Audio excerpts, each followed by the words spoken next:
Shalom na kusalimu katika jina la Yesu Kristo, na leo tunaangazia swali ambalo limetufikia na walio wengi wakihitaji kujua nini maana ya Israeli, na jina hilo aswa Israeli linamhusu nani hasa wakati wa sasa. Bwana Yesu Kristo atukuzwe. Nami nitaanzia hapo kwenye kujibu swali linalohusu Israeli ni nini na ni nani Muisraeli.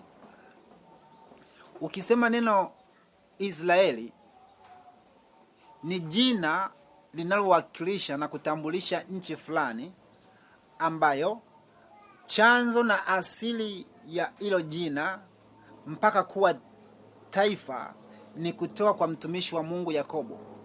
Na wote tunafahamu vyema vile Mungu alivyompa hilo jina ya Yakobo na kuita tena sio Yakobo bali kuitwa Israeli.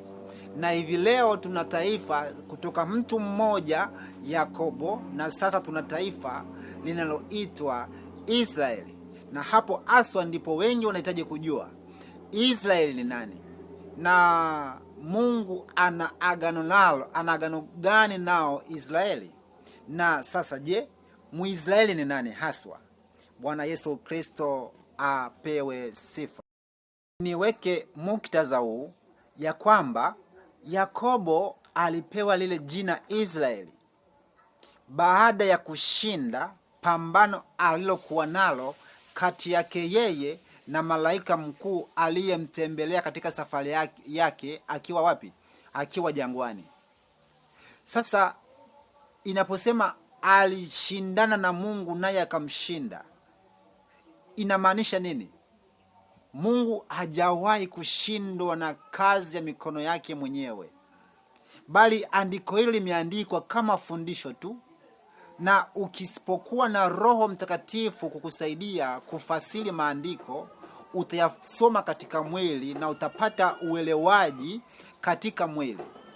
Kwa muktadha ambao nahitaji tusaidizane leo kuelezana ukweli wa andiko hilo, na tupate kuendelea mbele kwenye swali letu husika, ya kwamba imeandikwa kwamba Mungu Yakobo akashindana na Mungu naye akamshinda, si kupambana naye kwa kushikana nguvu na kwa kushikana mieleka. Hapana, hilo ni andiko na ni fundisho fulani ya kwamba Yakobo alitembelewa na malaika mkuu, na Mungu ana uwezo wa kujifanya kuwa chochote katika vile vyote alivyoviumba ambavyo vinafanya vyema, vimekaa katika utakatifu.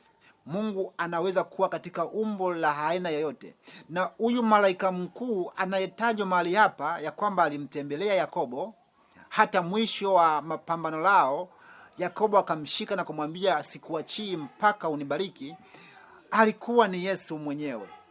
Na huyu Yesu ana uwezo wa kuwa mwanadamu na ana uwezo wa kuwa malaika, na ndio maana ikasemwa si malaika wa kawaida bali ni malaika mkuu. Kwa hiyo aliyemtembelea Yakobo akiwa jangwani alikuwa ni Yesu mwenyewe katika umbile la malaika, na ndiyo maana akaitwa malaika mkuu, maana zaidi ya yeye hakuna malaika mwingine aliye mkuu kuliko huyo nani? Yesu Kristo. Bwana Yesu Kristo atukuzwe. Kwa hiyo pambano lililokuwepo ni Yesu alimhitaji mtumishi wake amwamini, alimpa encouragement, alikuwa anamuencourage, alikuwa anampa mafundisho ya Yakobo apate kumtegemea Mungu. Lakini Yakobo moyo wake ukawa mbali na Mungu, ukawa unawaza magumu na mabaya yale aliyomfanyia nani? Aliyomfanyia kakake Esau, kwa sababu aliondoka kwa kumuibia. Alichukua zile baraka za urithi kwa tamko kwenye kinywa cha baba yao Isaka kupitia kupitia cheating fulani, kupitia kama wizi fulani. Alimdanganya kwamba mimi ndimi Esau ambaye umetaka supu yangu na manono yangu katika wanyama niliowawinda. Kwa hiyo halimuibia, na kaka alipokuja akakuta baraka zote ameshabarikiwa Yakobo, na kumghadhibika sana, kumghadhibikia sana Yakobo. Kwa hiyo wakati anarudi akawa anawaza sana, kwamba itakuwaje atakapokutana na kakake Esau. Kwa hiyo akasahau kumtegemea tena Mungu, akili zake zikawaza kibinadamu. Na malaika mkuu ambaye alikuwa ndio Yesu mwenyewe, alipomjia alimkuta katika lindi la mawazo mazito. Bwana Yesu Kristo atukuzwe. Kwa hiyo Yesu akaanza kumpitisha katika maandiko ya kumwaminisha ya kwamba amtegemee Mungu. Yeye ndiye nguvu zake, yeye ndiyo mkimbilio lake, yeye ndiyo msaada wake. Ni yeye aliyemsaidia kutoka kwa baba mkwe wake nani? Laban. Bwana Yesu Kristo atukuzwe. Ni yeye aliyemshindia wakati wote akichunga wanyama baba mkwe wake Labani. Ni yeye aliyemsaidia, ni yeye ngao yake, ni yeye kigao, ni yeye wokovu wake. Hasiwe na shaka. Maneno yale pale Yakobo hakuyaamini. Kwa hiyo alikuwa na ushupavu fulani wa moyo, yeye akiangalia mabaya aliyomfanyia kakake na akiwaza, je, itakuwaje siku na wakati nitakapokutana na nani? Na kaka yangu. Kwa hiyo hata wakati alipoanza kuelewa kile malaika mkuu alichokuwa anamweleza kuhusu kumwamini Mungu na kutembea katika kuyafuata yale ambayo Mungu alikuwa akimwambia katika umbile la malaika, na alipoyaelewa na kuanza kumuingia moyoni na kuyaamini na kuanza kuona magumu na mabaya ambayo yamkini kaka yake angemfanyia, na ule uoga aliyokuwa nao kumuhusu kaka yake, basi ndipo akashinda nini? Sio kumshinda Mungu kwa mieleka, bali akakubaliana na Mungu ya kwamba nimekubali sasa, sintoona tena shaka moyoni mwangu, bali nakutegemea wewe Mungu ambaye ndiye msaada wangu. Hiyo ndo fundisho ambao lilikuwa mahali pale, na tunaona ya kwamba baada ya kuyaamini yale ambayo malaika mkuu alimwagiza na kumweleza, tunaona ya kwamba nini mwisho wao unakujaje. Anamwambia basi kama umeshaelewa na kumekucha, basi mimi narudi, naondoka, anza kuyatembelea hayo. Na yeye anasema hapana, kwa kuwa nishakubaliana wewe katika yale ambayo umeniagiza, unaondokaje na kuniacha hivi hivi pasipo kunibariki? Basi sikuruhusu uondoke hivi hivi pasipo kunibariki. Bwana Yesu Kristo atukuzwe. Na huyo malaika mkuu baada ya kuona kwamba Yakobo amekubaliana na mafundisho, amekubaliana na encouragement aliyokuwa akimu-encourage usiku kucha, na kuanza kumwamini tena Mungu, ile kumuisha nafsi yake, roho yake kaanza tena kujawa na ujasiri wa kimungu, na akawa ameshinda. Akaona sasa basi nimbariki ile baraka ambayo nilikuwa nimemwaidia baba yake nani? Ibrahimu. Kwa hiyo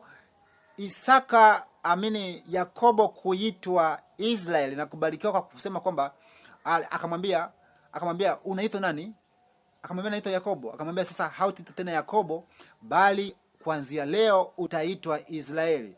Ilikuwa ni golden chance, ni baraka ambayo haikuwa ya kwake, bali ni baraka ambayo ina mwendelezo wa kutoka kwa baba yake Ibrahimu.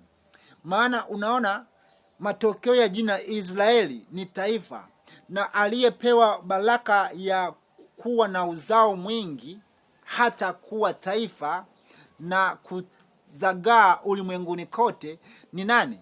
Ni Ibrahimu. Ndiye aliyeahidiwa ya kwamba uzao wako utakuwa ni uzao mwingi, kiasi kwamba kama unavyotazama nyota za mbinguni usivyoweza kuzihesabu, ndivyo na uzao wako utakavyokuwa.